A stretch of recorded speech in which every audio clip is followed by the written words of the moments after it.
Hey everybody, how's it going? It is Matt and it is Wild Wednesday. First and foremost, I do wish you guys are having a great morning, evening, dawn, day, or dusk, all that lovely stuff because life's too short as is. Please do like, share, and subscribe. I see I'm almost at that 300 mark. Let's see if we can get it by the end of the month. That would be epic. I am very happy to see each and every one of you every day, every Monday through Friday. It is a blessing. I'm not going to lie. I love you guys.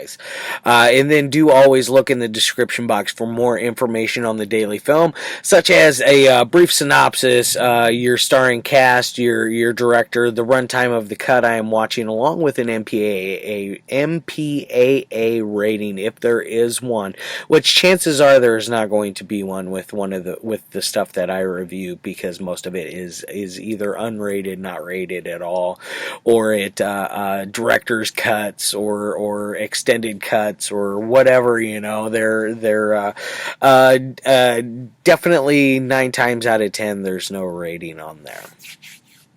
And then there's also going to be, if there's anything worthwhile of mentioning, there's going to be some trivia, which today I didn't find any real things that I thought was worth mentioning. And I went through all the special features and everything, and it just nothing really clicked or enough for me to say, oh yeah, let's put this in the old trivia, one of those ordeals. Now let's move on to the movie. It came out back in 1984, so it is now 36 years old. It is none other than Bloodsuckers from Outer Space. Yes, yes, yes. I love this guy. He's got the great line of, "You cut my fucking arm off," which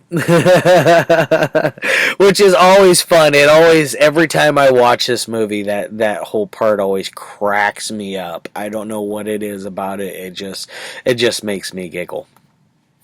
And now, this one, like I said, came out in 1984. This is the Vinegar Syndrome Blu-ray DVD release.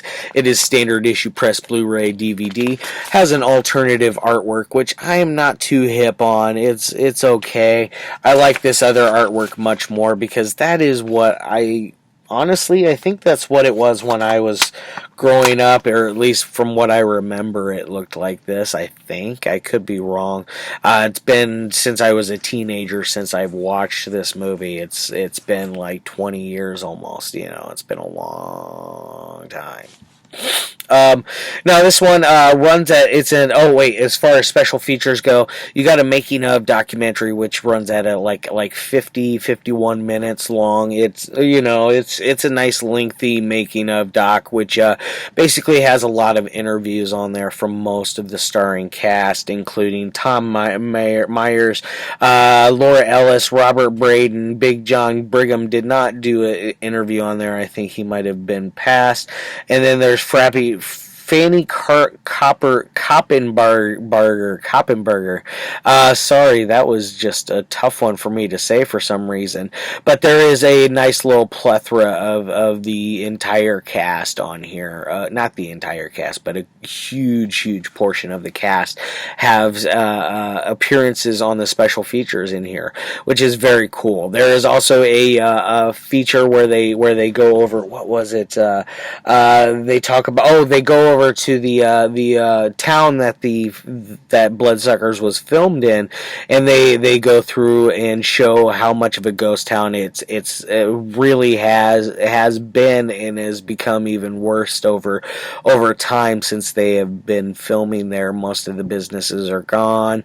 A lot of the townsfolk are, I'm guessing, gone or passed on. It's changed a lot, and not for the good. One of those kind of ordeals. And then there's also another feature on there that gives you a quick crash course on how to do a severing an arm in a movie, and it is very silly, very schlocky. Everything about this movie is silly and wacky and just out there, and it's just a fun movie. It's not for everyone, I will say. This one is a bad movie. This is absolutely garbage as far as as a movie, but it is entertaining as can be. I guess I wouldn't say it's garbage. I take that back. It is definitely a not even a B movie. I would call it a C level movie, but it has B level entertainment in there. It's a blast. And like I said, there Thom Meyers is in here, and he's your star of this movie. We got Laura Ellis, Robert Bradeen, and then Big John Brigham has some fun stuff in here. Everything's weird to him. And then we got Franny Coppenbarger, and this is directed by Glen Coburn, who also has a part in there as Thom Meyers' brother. He is a scientist at Research City, which they have these really corny like white jackets that have red embroidering on the back that says Research City. It's just so like cheesy and cheap looking. Like I have a hard time believing that scientists would have something like that on their lab coats. Most of their lab coats are completely just white, you know. Anyways, that's neither here nor there. But what is this movie about exactly? It's about this like living life form that comes from outer space that I don't know if I want to say infects, but it takes over whatever it's coming across, which is the human bodies. And when you get it, all of the blood leaves your body in every one of your orifices, as they say, and then you become this like living, walking, talking zombie, which is kind of fun how the zombies are in this. They're not slow movers they're not fast, but they're actually they run. I forgot. There is a scene where this like bloodsucker lures these military men into coming close to her, and all these other bloodsuckers run up on them and take care of all of them. And at one point you see a little boy come walking out of there with an appendage, and I think it was an arm, if memory serves me correct. It was he comes walking out of there with it and goes on his little merry way. That scene just is great. But these guys, they do move. They walk. They talk. They run. They can use weapons. They can do anything a human can do, basically. And they know that, like, these people that are basically taken over by this life form, they know everything from their life, from when they were alive, everything like that. So it's you don't it seems like you carry on all of your knowledge from your previous life on over to this bloodsucker life, which is kind of an interesting, different way to approach zombies. Which this isn't your traditional zombies where they're running around eating flesh and brains and things of that nature, you know. And the whole eating brains was popularized by Return of the Living Dead. I think it was part 2. There's part 1. They really they dissected, but part 2 they come up with the idea of how to kill the zombies. I forgot. That's how it went. My bad. But anyways, I should not have made that mistake. I'm usually much better than that. That one's a classic that I watch like 3 or 4 times a year. It's so good. I own like 2 or 3 different copies of it because I like it that much. So back to the movie. This life form, they take over the body. There's our Thom Meyers character. He is a photographer, and he's going around trying to get the story of what exactly is going on. He is kind of buddy but with the sheriff's deputy, which he's trying to get information out of, and then he decides that he's not going to get exactly what he wants from them, other than the very basic stuff that he can find out on his very own, such as the bodies were drained, came out of every orifice, and things of that nature. So it is one of those things. It's it's the classic, the police won't share the information with the news reporter type ordeal with him. But anyways, he has this epic scene where he goes to visit his uncle and aunt, who have been taking care of him since his parents died years ago. But there's this scene where he goes and he's talking to his uncle, and they're talking about his future, and he talks about, I raised you like a kid because your dad was like a brother to me, and it's one of those things like, oh, that's nice, a guy like that. And then Thom Meyers' character rebuttals with, my dad was your brother. And dude, the farmer which is played by this fellow right here, who gets his arm cut off, he responds with, well, that makes sense, or something like along those lines. Well, that makes sense. I don't remember exactly how he says it, but he says something along those lines, which is just super duper silly. But this he's talking about his future, and he has that little talk. He decides he's going to go investigate more about this bloodsucker phenomenon. He's driving down the road, he gets a flat tire, blah blah blah. There's this whole thing where he smashes up all the windows in his car, and smashes up a lot of it on his old I don't know what it was. It looked like a Ford Falcon, but I could be wrong. But anyways, that's neither here nor there. But he's beating the hell out of his car. This other girl comes by, which is played by Laura Ellis's character. She offers to give him a ride, and then right away, like they have this chemistry, which is kind of, it was predictable, but it's kind of funny how quick their chemistry picked up, considering that they just met, and she offers him some nitrous oxide, which he gladly takes. I think it was nitrous. It was it was a gas. That's all I remember. But and then he inhales it, and he's like, "Oh, that's good stuff right there," But they are slowly finding out what is going on with these people, while this research group while the scientists at Research City are doing their thing about it. And during the whole while, you got all the wind. This stuff is carried through by the wind, which I giggle at. It's kind of funny. It makes me think of The Happening, like The Happening got their idea off of this to how to get their human beings to be their hosts, their carrier hosts, which is kind of funny how that worked out. Bloodsuckers from Outer Space does it the right way. I'm sorry, The Happening with M. Night Shyamalan Ding Dong, your stuff sucks. I can't do your films. They make me want to sleep and scream and rip my hair out and just flip the channels, and just, they're bad. Sorry if I offend anyone with that one, but I think his movies suck.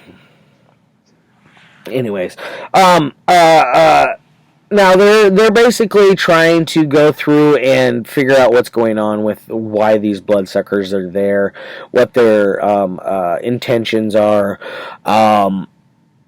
And there is a fun little ending to this one. There's a whole thing going on with this General Sanders character. I think it would have been better if they called him the Colonel.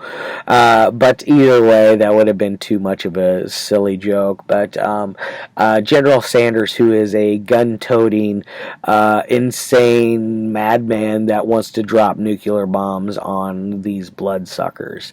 Which, by the way, his gun is fully a BB gun. I used to have an exact BB gun, exactly like that, like down to the barrel, to the mechanism for cocking it. There's a little piece on the very front that you can flip up, and you put your little BBs in there, or you have a spot where you can put these little tiny darts in there, which those never really flew the best, but that was one of those things. Another thing in here that makes me giggle. A lot of things make me giggle. But he wants to drop nukes on the bloodsuckers, which he has a sidekick, which is a major. I forget what his last name is, but he is a kind of a Gomer type, but he is smarter than Gomer Pyle. He's not quite as dumb, but he is the voice of reason for General Sanders, even though General Sanders does not want to hear it, and he does eventually get to do what he wants to do. But that's neither here nor there. It does have a wild ending, I'm not going to lie. One of those that you don't see coming, but then when it's there, you're like, oh, you clever, you cheeky monkeys. It's not clever. It's just one of those things like, you cheeky bastards, you.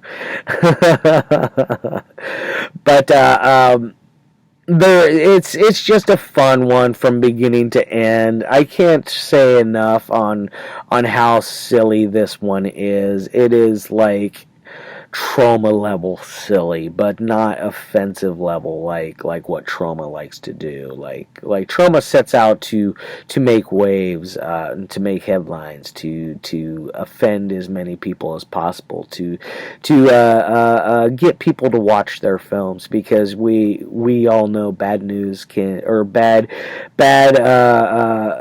news can definitely bring in a good reputation as well, because bad news brings people in the seats as well at times. But as far as ratings go, on the technical side, this thing is probably like a 2 out of 5. It's not the best. It's below average as far as that goes. It is a very it's coherent, but it has things about it that is a mess. Like there's a whole thing with one of the main scientists becomes a bloodsucker, and they have him strapped down, and he has this whole dialogue about how it's going to be a new world, a brave new world, and things are going to be different, and this and that, and they're ushering in a new way of these bloodsuckers. One of those kind of ordeals, but it is one of those things that, okay, it fits in there, but it doesn't really. I don't know. I guess I wanted more from that character. I feel like that character wasn't utilized enough in the movie, because most of it that you see him, he's strapped down, and he's very, very, very little lines. He's not a character that you see very often as well. So I feel like he was an underutilized character, in my opinion. Now, as far as entertainment side goes, this thing is a solid entertainment. This thing's like a 3 out of 5. It's the middle of the road type movie. It could be a 4 with the right group of people, because it is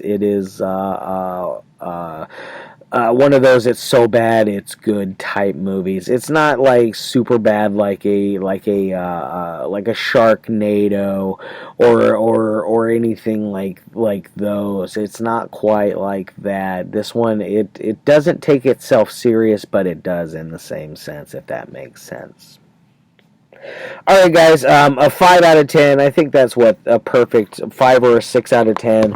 I think that's perfect for that movie. It's definitely not one that I highly recommend for everyone. This is one I only recommend for my seasoned horror veterans that like to watch schlocky stuff, or people that are huge fans of B movies, things that are different and go a little off the beaten path, even though this one's a little more known than a lot of the underground stuff that I sometimes dabble in on here, but it is a little off of the beaten path. Anyways, I love your faces. I'll see you tomorrow with another one. Friday is looking up. I'm not gonna lie, I have a great one for Friday, but tomorrow I'm not 100%. It's between two movies, so we'll see. Peace, and I'll see you tomorrow. Love your faces.